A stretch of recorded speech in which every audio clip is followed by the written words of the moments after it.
Hello, Namaskar. This is Firstpost and you're watching Vantage with me, Palki Sharma.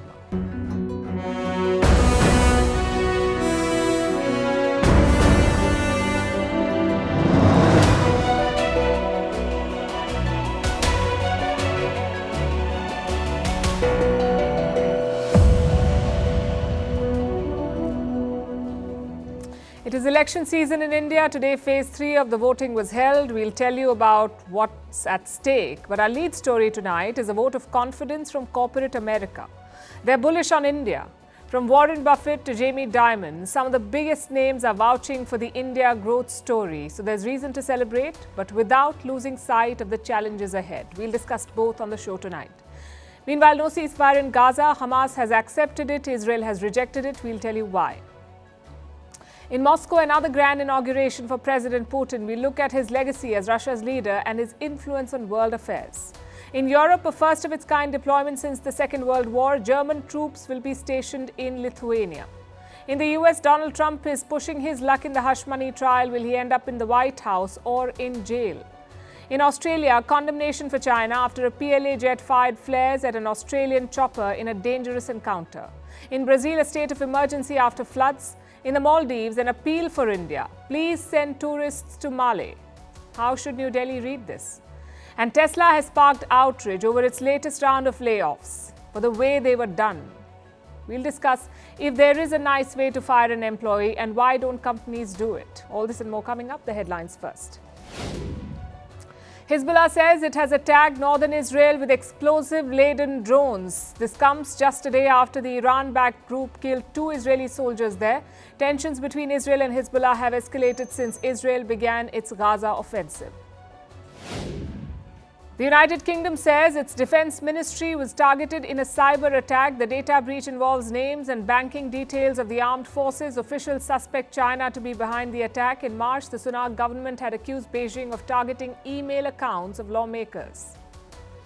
In India, no relief for Delhi Chief Minister Arvind Kejriwal. The Supreme Court defers its order on his interim bail plea.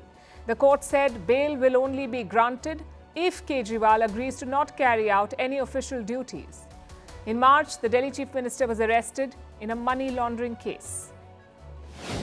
Nepal's ruling coalition party splits. Several lawmakers from the Janata Samajwadi Party Nepal apply for a new party. The party's chair, the Deputy Prime Minister, is on a trip abroad. Insiders say this move has been orchestrated by the Prime Minister to counter his deputy.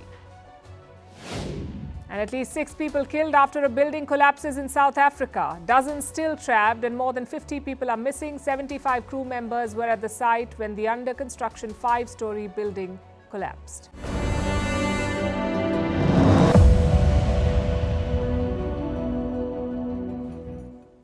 Let me start with some questions. Are you an investor? What do you look for in a potential investment? Most investors follow a checklist. They want their money to be safe and they want it to grow. That's the whole point of investment, getting returns. Now, there are some investments which guarantee returns, and corporate America believes that India is part of that list, the destination to get some big returns. So they're turning to Indian companies and Indian stocks. In other words, they're bullish on India. Take Warren Buffett, for example. He's a billionaire investor. A few days back, he met his shareholders at the annual meeting of his company, Berkshire Hathaway. It is one of America's richest companies, sitting on a cash pile of $189 billion. So Warren Buffett was asked if his company would put some of this money in India, and he said it could be a good idea. In fact, let me quote from his response. There may be an unexplored or unattended opportunity, but that may be something in the future. That is something a more energetic management at Berkshire could pursue. Obviously, India, I'm sure there are loads of opportunities in a place like India. There may be an unexplored or unattended to opportunity in that area. I'm not the one to do it. But that may be something that in the future. Buffett is 93 years old now. He is optimistic about India, but he wants future leaders to pursue opportunities here. Basically, he's sticking to his core values of patience and long-term investing. There are others who want to move faster. Like Jamie Dimon, the CEO of JP Morgan, he's been constantly talking about India and its potential. A few weeks ago, he praised Prime Minister Modi and his development initiatives. Last year, he spoke about Indian markets and the optimism around them. Dimon feels the positive sentiment is completely justified. Again, I have a quote. It's not just because of the complications with China. I think that's an opportunity, but some of this optimism would have been there anyway. And the statement is revealing because it gives an insight into the thinking of corporate America. What fuels their optimism about India? The most obvious factor is China and its economic decline, which is a well-documented fact now. China's economic policies have caused huge losses to investors. Let me show you data from January this year. Chinese stock markets have wiped out some $6 trillion in 3 years.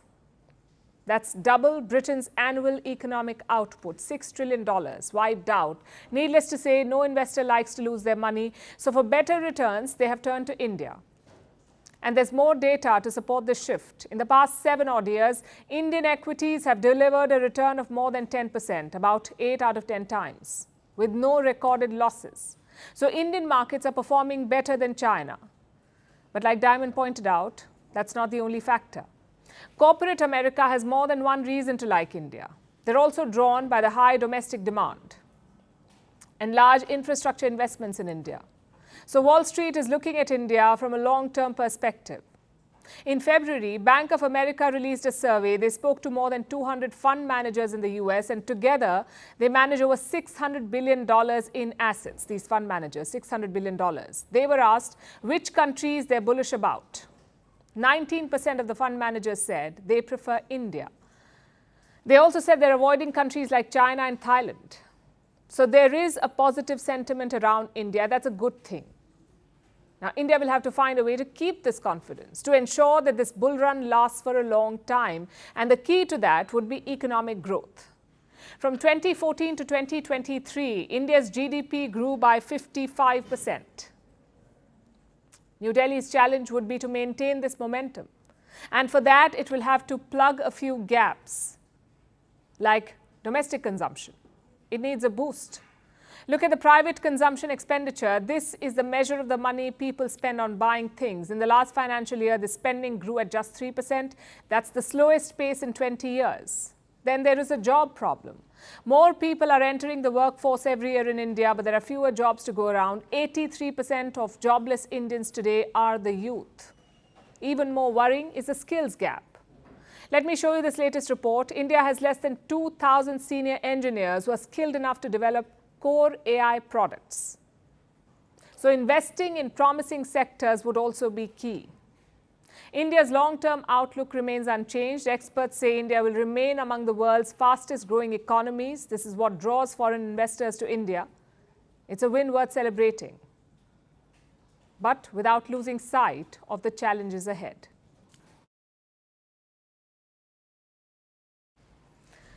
It's been a crazy 24 hours in Gaza, a roller coaster of emotions. First despair, then joy, and then despair again. All of it over a ceasefire. On Monday, a deal looked very unlikely. Hamas was not budging on its demands, and Israel was set on attacking Rafah. But late in the day, some positive news trickled in. Hamas had agreed to a ceasefire. Now, just to be clear, this agreement did not come from Israel. It was drafted by Qatar and Egypt. After a lot of back and forth, Hamas agreed to it. And soon celebrations broke out in Rafah. Gazans thought the war was over.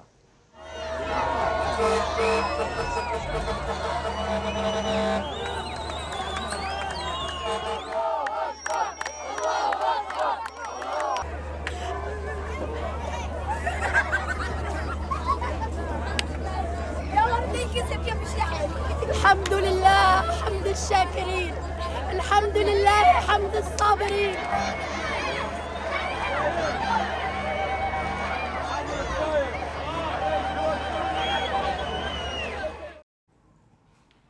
Hope is a fickle thing, especially in conflict zones like Gaza, and pretty soon it was clear why. Israel's hard-right ministers rejected the ceasefire, so did Prime Minister Benjamin Netanyahu. He said the deal did not meet Israel's demands, so the military operation will go on. בוחנים We examine every answer and response in the most serious manner and are exhausting every possibility regarding negotiations and returning the hostages to their homes as soon as possible as a main mission.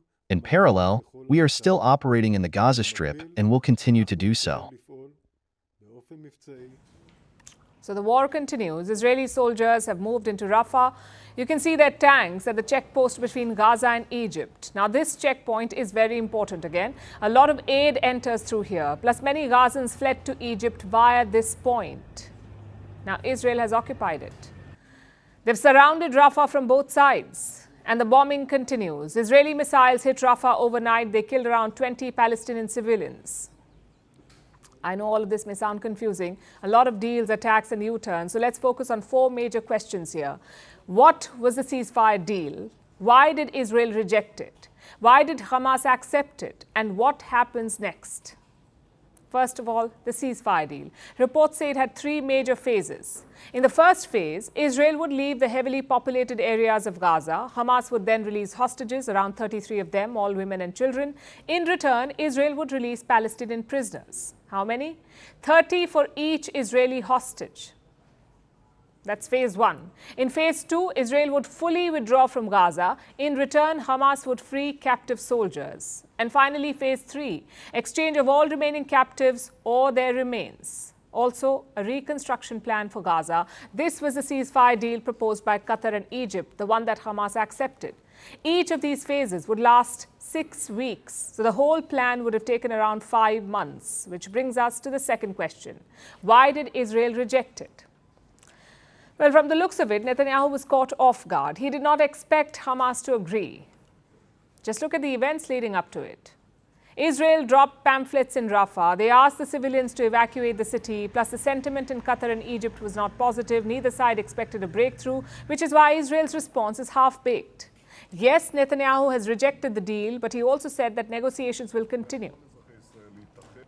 Now to question 3. Why did Hamas accept the ceasefire? Honestly, they did not have an option.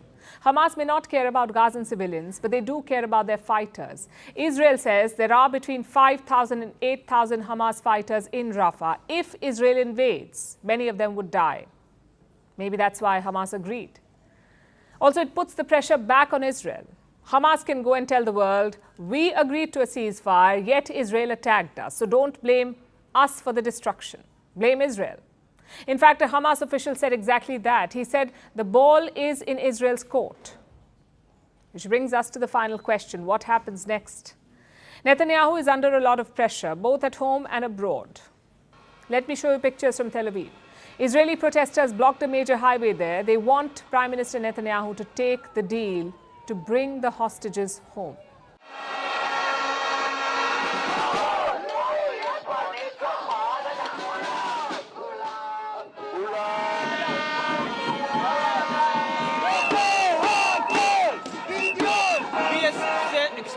From the Israeli government to take this deal to save all the remaining hostages who are still alive. Save lives. Don't talk about fighting and blood.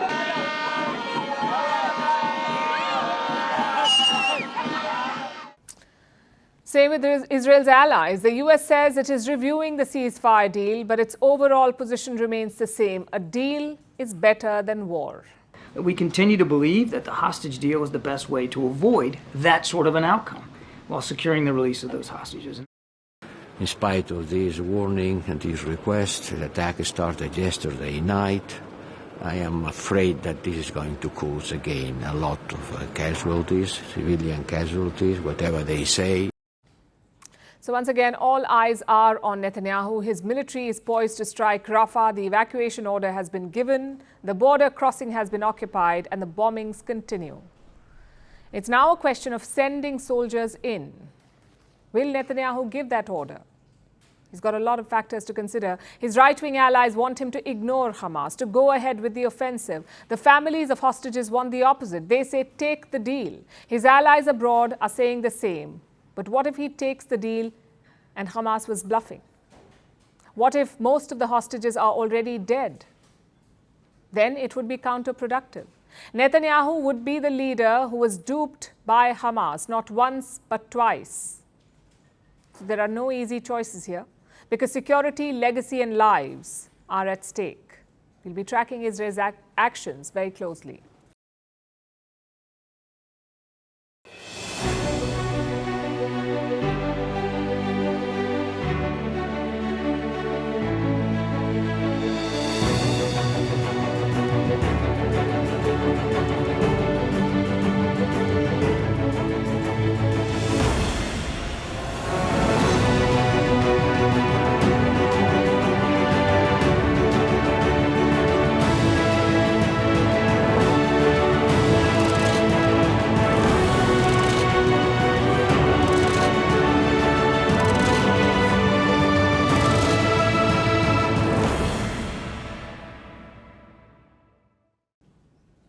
That walk is quite famous. You may have seen reels or TikToks of it. Vladimir Putin first made that walk in the year 2000. He took charge as president of Russia. Today, he made the same walk again. Through the narrow staircase, through the gilded corridor, and a line of oligarchs and government officials. It's not just a presidential inauguration, it is a statement of authority. It's Putin's way of saying, I am the boss. He's begun his 5th term as the Russian president. It's a 6-year term, so Putin will be in office until 2030. Only one person has ruled Russia longer than him, and that's Joseph Stalin. But this term is unlike his previous ones because Russia is now at war. So all eyes were on his inaugural address. What message would Putin send to the West? He said he's ready for dialogue, but only as equals. The dialogue, including on issues of security and strategic stability, is possible, but not from a position of force. Without any arrogance, snobbishness, feeling of one's own exclusiveness, but only as equals, respecting each other's interests. Together with our partners in Eurasian integration, with other sovereign centers of development, we will continue to work on forming a multipolar world order, an equal and indivisible security system. Putin is more confident now. The tide of the war is turning and Western resolve is weakening. But we are not just focusing on the Ukraine war. We're looking at Putin's overall legacy. He's ruled Russia for nearly a quarter of a century, sometimes as prime minister, sometimes as president. So when the history books are written, how will he be remembered? As a villain, as the West calls him, or a hero of Russia? I'm afraid the answer is not so black and white. There are 3 indisputable facts about Putin's rule, things that will shape his legacy. Number 1, he put Russia back on the map. After the Cold War, no one expected this. Russia's economy and society were broken. In 1998, they defaulted on their debt, meaning they did not have money to pay back their loans. And politically, Moscow was rudderless. Most people assumed that NATO would swallow up Russia, that a great power would become a Western ally, much like Britain or Germany.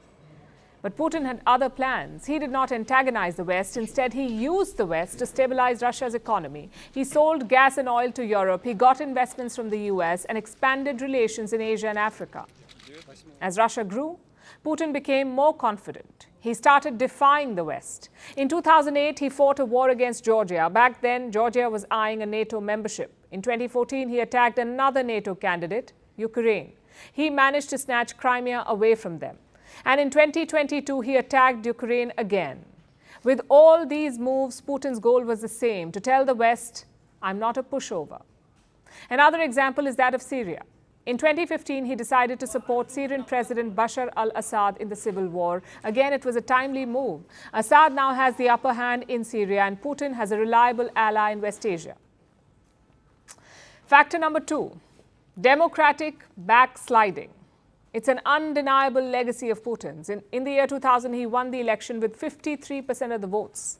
This year, he got 87% of the votes, and no one is buying it.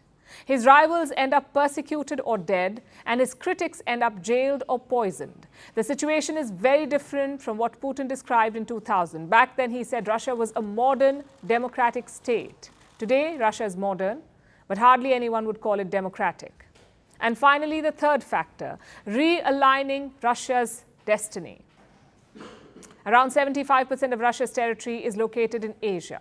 Yet, Moscow was always looking west, towards Europe. Whether it was culture, trade, alliances, or even political threats, Russia was always obsessed with Europe. But Vladimir Putin changed that. He has built a close partnership with China. He's cemented relations with India, and he's also made inroads into West Asia. Today, Russia's biggest markets and partners are in the East. Meanwhile, the West is enemy number one.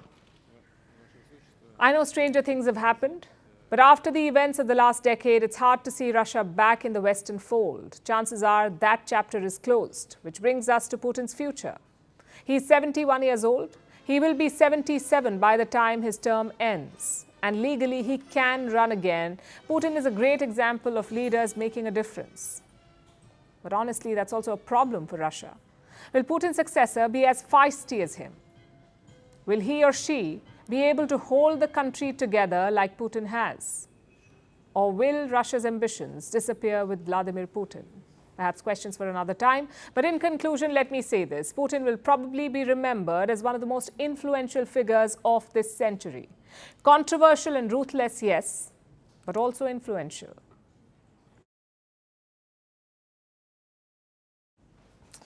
And here's the latest example of how Putin is influencing his neighborhood. This is a story from Lithuania, a country in northeastern Europe, in the Baltic region. It is home to less than 3 million people, and it is one of the 3 Baltic countries, the other 2 being Latvia and Estonia. These 3 Baltic nations are located at a critical junction. They lie at Russia's border. When Russia invaded Ukraine in 2022, the Baltic nations were scared. They feared that they could be next. So they've been clamoring for protection. All 3 are already NATO members. They joined the alliance in 2004, but their proximity to Russia makes them wary. They want support from the other NATO member countries. And not just in terms of weapons. Lithuania has gone one step further. It wants a permanent troop presence, soldiers to bolster its armed forces. And one NATO member in particular has been keen to help. Germany is firmly on the side of the Baltic states, and there are many reasons for this. But it is very important that we make it very clear this is a serious commitment. German Chancellor Olaf Scholz was in Lithuania yesterday. He was observing a NATO military exercise, the Grand Quadriga. It's a NATO drill being held in Lithuania, but led by the German military.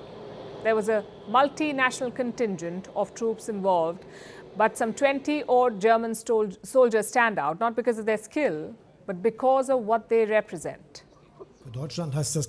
And secondly, we are stationing a brigade in Lithuania. On my journey here this morning, I took another look at the situation in Lithuania and visited our troops there. And this commitment, our commitment, shows how determined Germany, how determined NATO is to defend the alliance against any aggression. Germany is permanently stationing a brigade in Lithuania. The German troops arrived here last month. It was a milestone.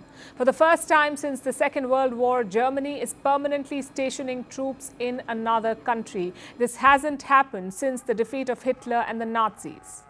Back in the 1930s and 40s, Nazi troops spread across all of Europe. Lithuania was not spared either.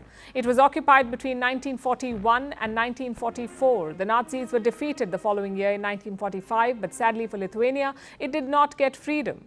Before the fall of Hitler, Lithuania had already changed hands. It was occupied by the Soviet Union in 1944. So Lithuania became a communist Soviet state and stayed that way till 1990. So for Lithuanians, the memories of Soviet occupation are still fresh. This means Lithuania was always likely to choose Germany over Russia, especially because today Germany is a democracy and a fellow NATO member. Germany's decision to assign a brigade to Lithuania is an example and testimony of much-needed leadership and a firm commitment to collective defense. Lithuania cannot wait to get more German soldiers. The original plan was for Germany to send about 5,000 people by 2027, soldiers, civilians and their families. But Lithuania does not want to wait another 3 years. The country's president made an urgent plea yesterday. He wants Germany to deploy troops, and I'm quoting, as fast as possible. He said Lithuania does not have the luxury to waste 1 minute. Their Prime Minister also wants more German troops immediately. Her ministers are finalizing the deal, paving the way for more German soldiers. I think our ministries of defense are on a very good track of finalizing this agreement, and we will be able to sign the relative documents and ratify the documents related to status of German Brigade Lithuania in the parliament this fall. She expects the deal to get finalized by this autumn. So in the next few months, Lithuania will make arrangements to host 5,000 Germans at a cost of about 800 million euros. It's a steep price, but Lithuania is willing to pay that price for its security. The question is, will it work? Will German troops on its soil actually make Lithuania safer, or will it just serve to anger Russia further?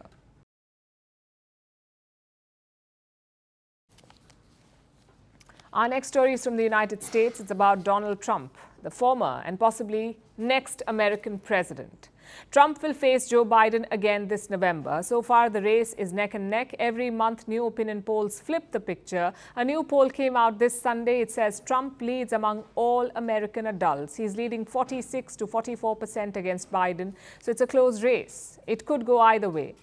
So Trump should be treading carefully. But that's not his style.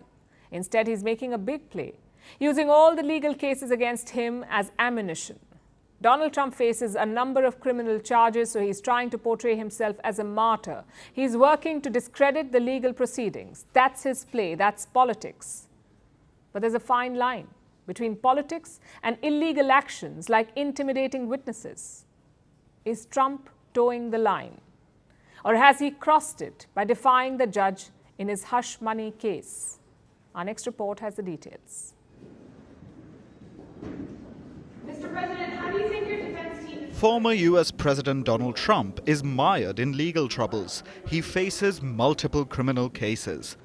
One, the hush money case, has reached the courts. It's a relatively minor one, but Trump is never one to let an opportunity pass. He wants to benefit from his legal troubles. Trump is using them to portray himself as a martyr. They don't have a case. Every legal scholar says they don't have a case. This is just a political witch hunt. It's election interfering. And this is really, truly election interference, and it's a disgrace. It's a disgrace. That was Trump yesterday. He's clearly making the case a political issue, calling it election interference. Here's a quick primer on the hush money case. Trump is accused of falsifying business records to hide a hush money payment to an adult actor called Stormy Daniels. Trump allegedly had an affair with her, but in 2016 he didn't want her to make that public. So he allegedly bought her silence with $130,000. Trump is accused of falsifying business records to obscure that payment. And even though the trial is still on, Trump is already facing the prospect of jail time. And then you have the other thing that maybe is even more disgraceful is the gag order, where I can't basically, I have to watch every word I tell you people. You ask me a question, a simple question, I'd like to give it, but I can't talk about it. Because this judge has given me a gag order and said you'll go to jail if you violate it. Trump isn't allowed to talk about some aspects of the hush money case, specifically the witnesses or the jury. But Trump being Trump has been discrediting everyone involved, from the judge to the attorney prosecuting him to the current US President, Joe Biden. Trump wants people to believe that Biden is orchestrating all this, that Biden is using legal attacks instead of fighting Trump fair and square. It's a standard political strategy, projecting yourself as some victim or martyr. Trump's gag order doesn't stop him from discrediting Biden or the judge or the prosecutors. But the red line is witnesses and the jury, because that's when it stops being politics and becomes intimidation. A jury that's afraid of Trump supporters can't objectively do its job. Witnesses who are scared of Trump's social media rants may not give reliable testimonies. It's a clear obstruction of justice.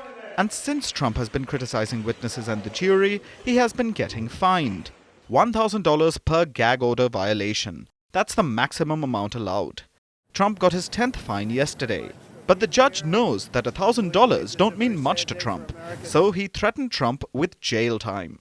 Trump could face up to 30 days in jail for violating his gag order. But can Trump use this to his advantage as well? He has always projected himself as an outsider, challenging the Washington establishment. He's using these legal cases to claim that he's a victim of both politics and even the judiciary. For him and his supporters, it's a David versus Goliath battle. And only in America can a privileged white man and a billionaire portray himself as a victim and still find plenty of takers.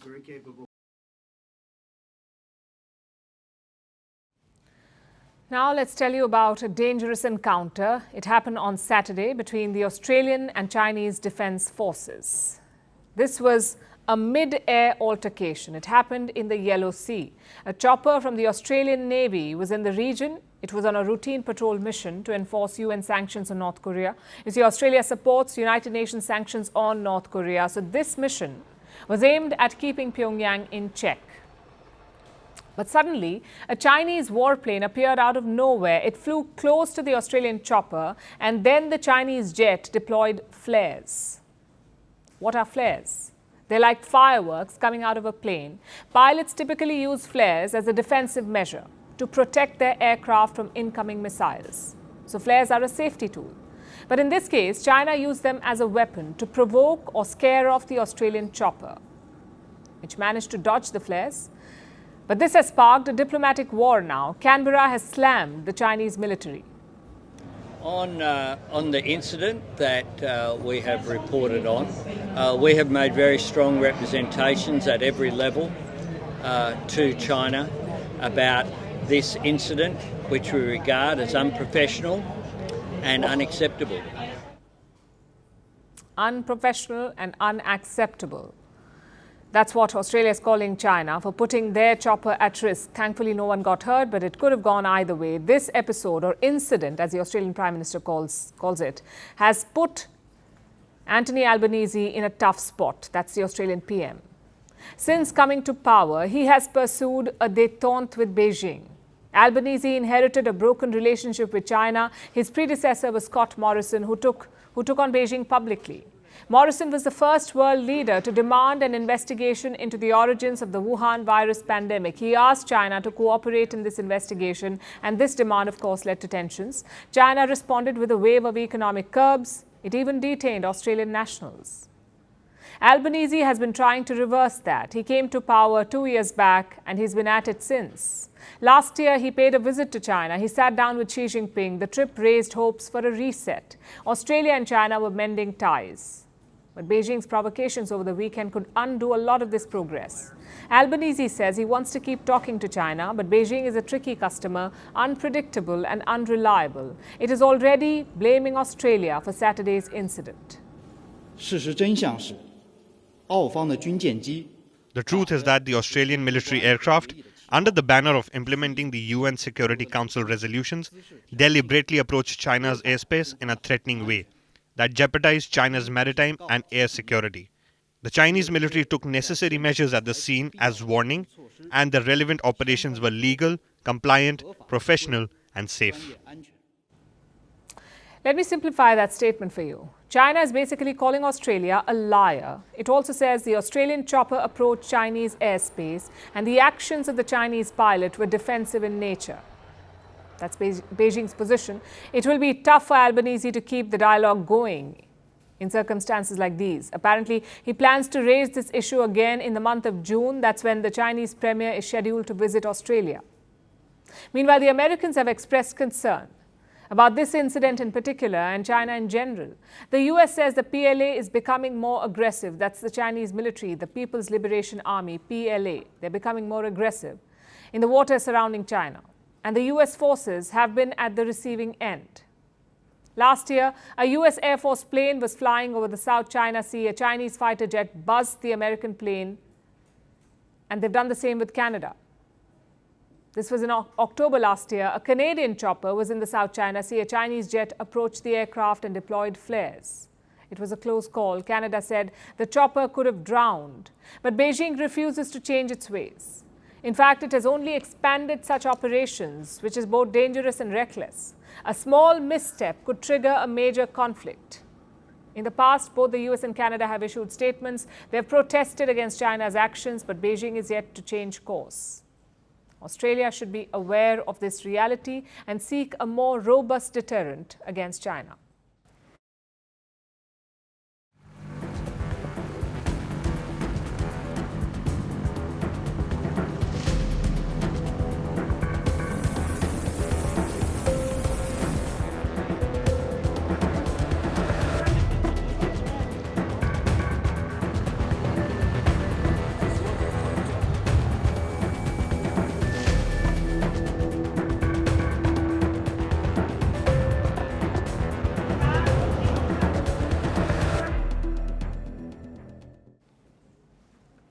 To Brazil now, where the government has declared an emergency.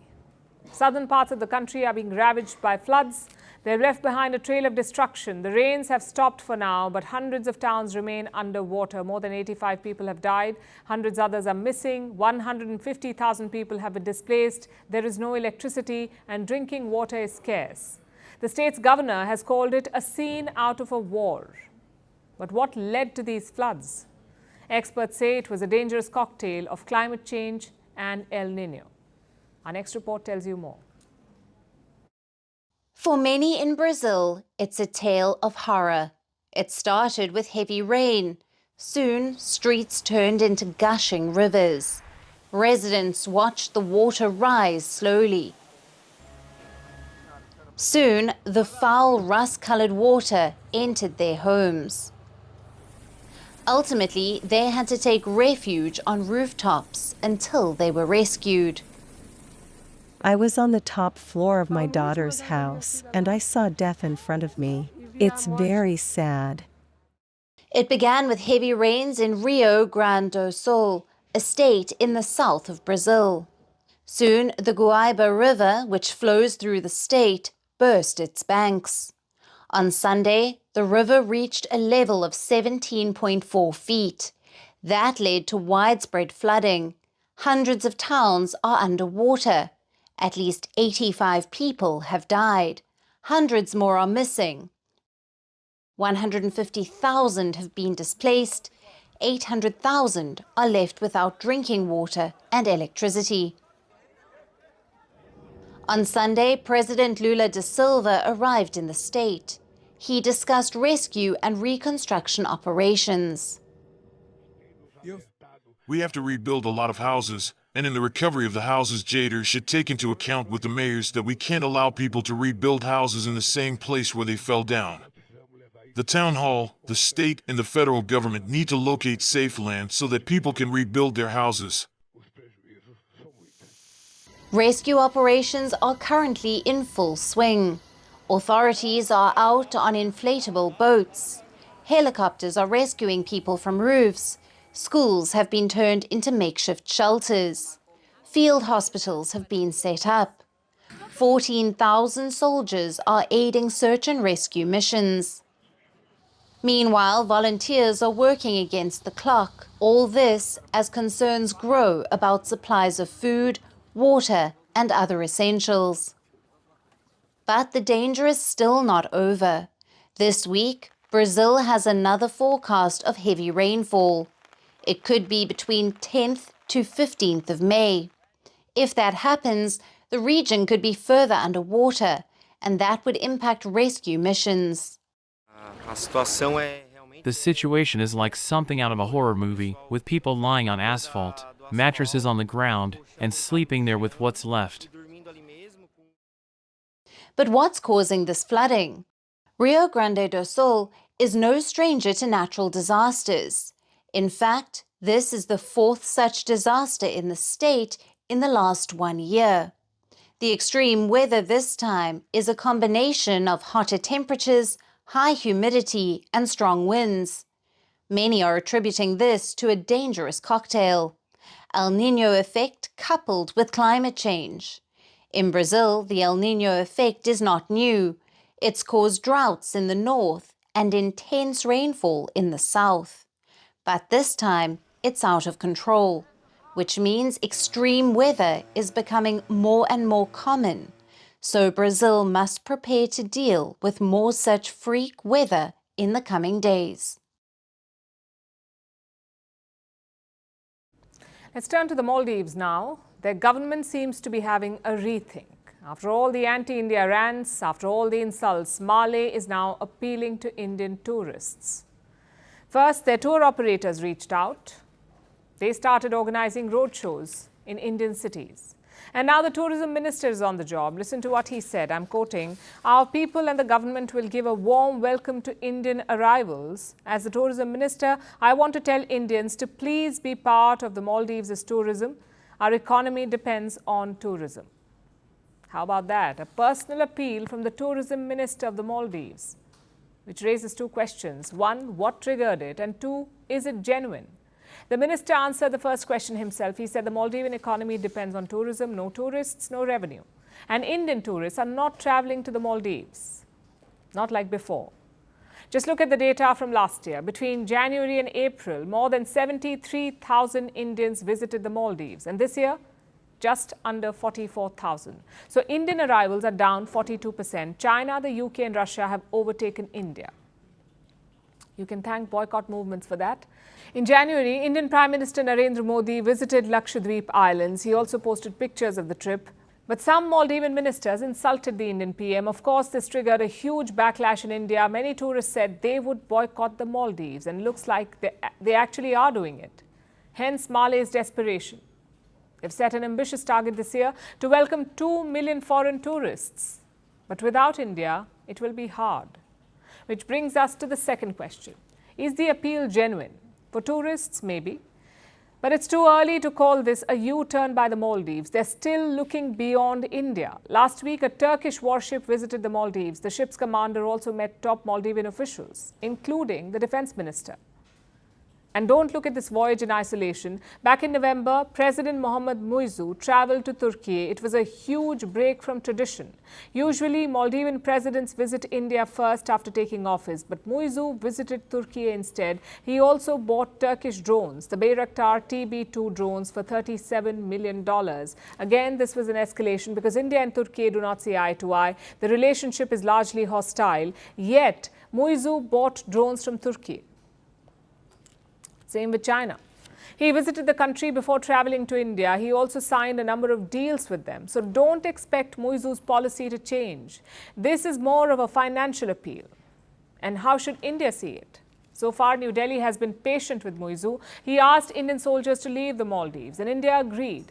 Muizzu had set a deadline for Indian soldiers to withdraw, May 10th, the deadline, which is this Friday.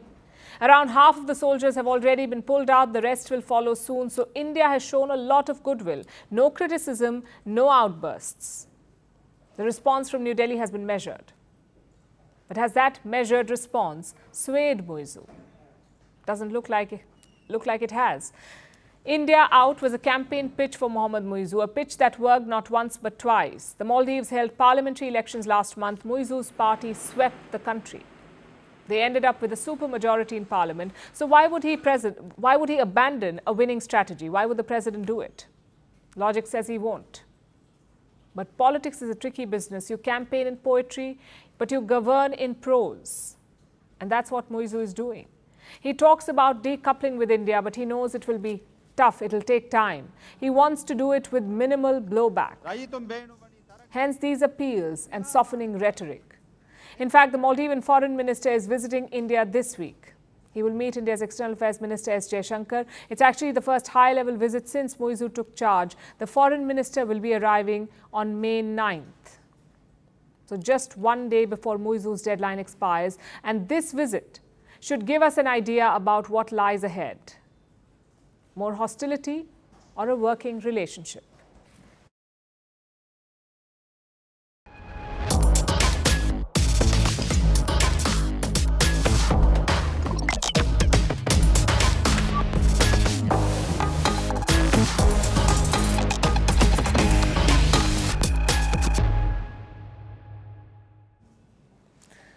In India, it's election season. Today was the third phase of voting. 4 more remain. A lot was at stake in this phase. One, most of the states that went to polls are ruled by the BJP, so it was crucial for the ruling party. And two, Prime Minister Modi's home state, Gujarat, went to polls. The Indian Prime Minister himself voted today. He urged more people to come out and cast their vote. And three, some key seats were up for grabs, especially in the states of Karnataka, Gujarat and Uttar Pradesh. So all in all, it was an important phase. By the end of voting today, the fate of over half of all parliament seats had been sealed. Our next report tells you more.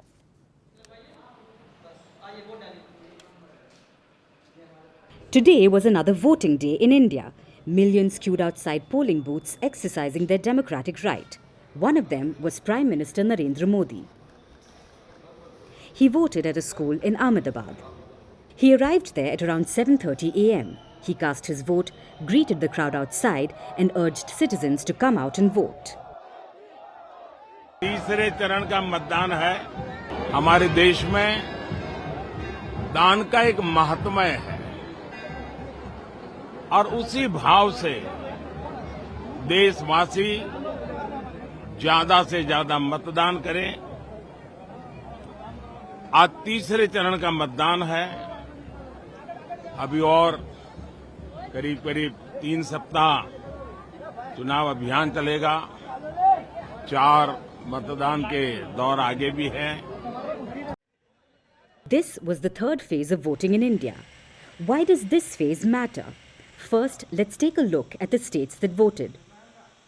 11 states and union territories were part of this phase. Among them was Gujarat, Prime Minister Modi's home state.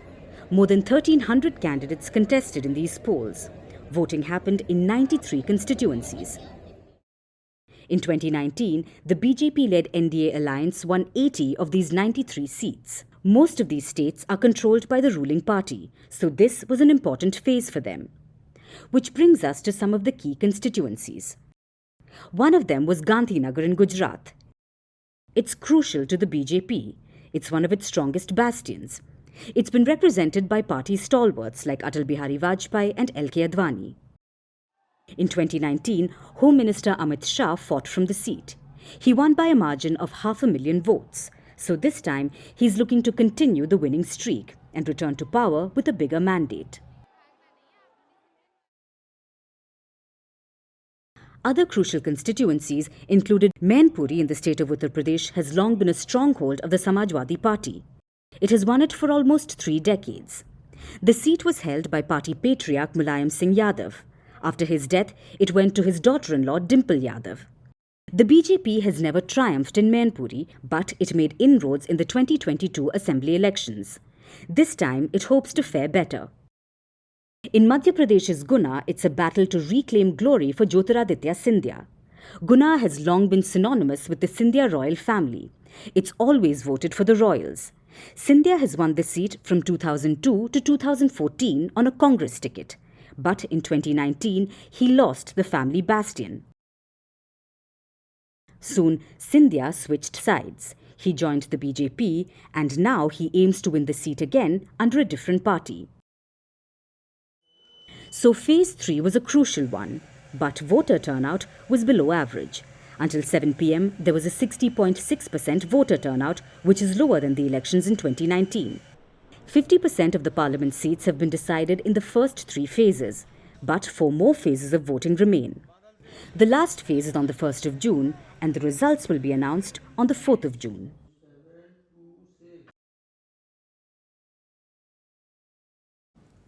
For our last story tonight, let's talk about Tesla, the auto giant. This company has given the world a masterclass on speedy innovation and on headline-grabbing moves.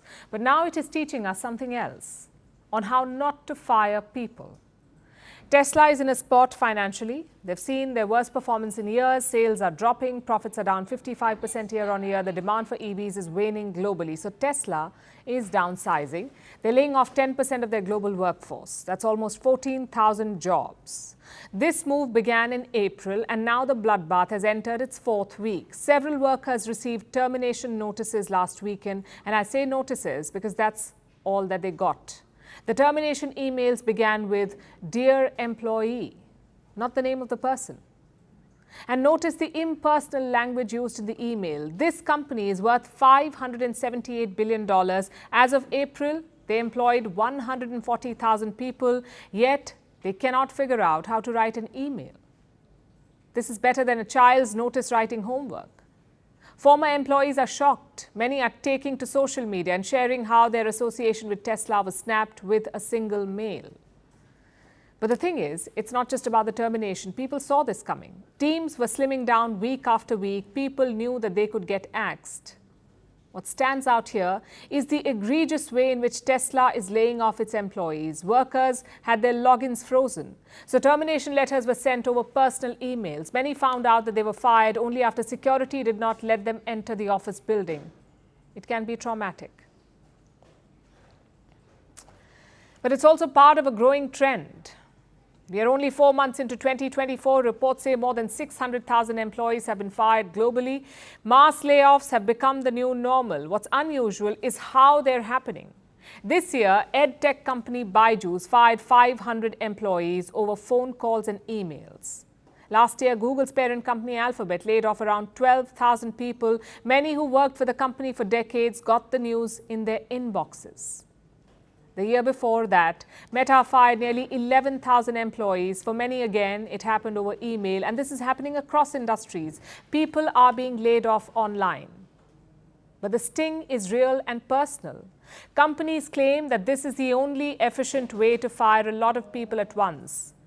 Informing workers personally is too risky and complicated.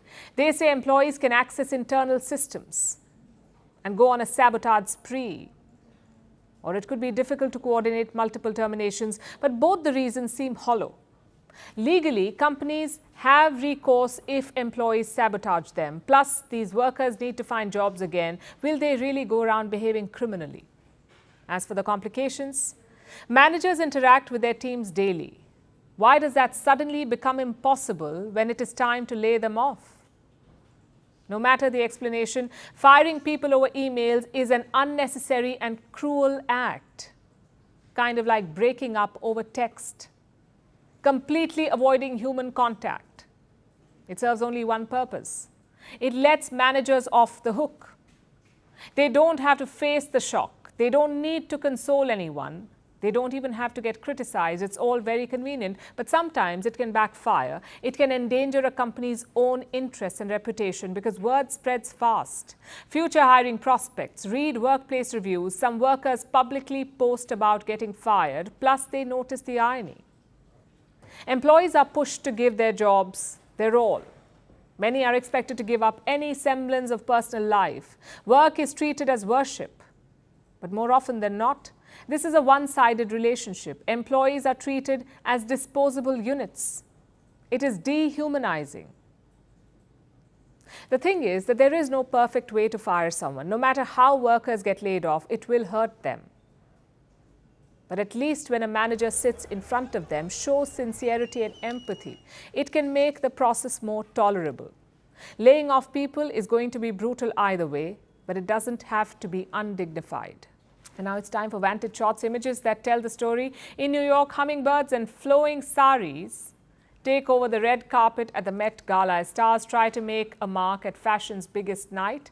In Normandy, bunkers get a new lease of life with artworks and frescoes. And a UK zoo welcomes its first baby camel in over 8 years. Finally, we're taking you back in history. On this day in 1945, Nazi Germany officially surrendered to the Allies. It ended the Second World War in Europe. A few months later, in September, Japan also surrendered, thus bringing an end to 6 years of fighting. We're leaving you on that note. Thanks for watching. We will see you tomorrow.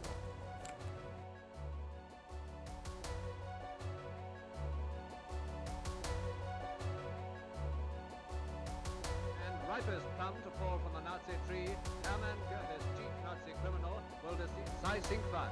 Deputy Governor in Poland, 19...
Firstpost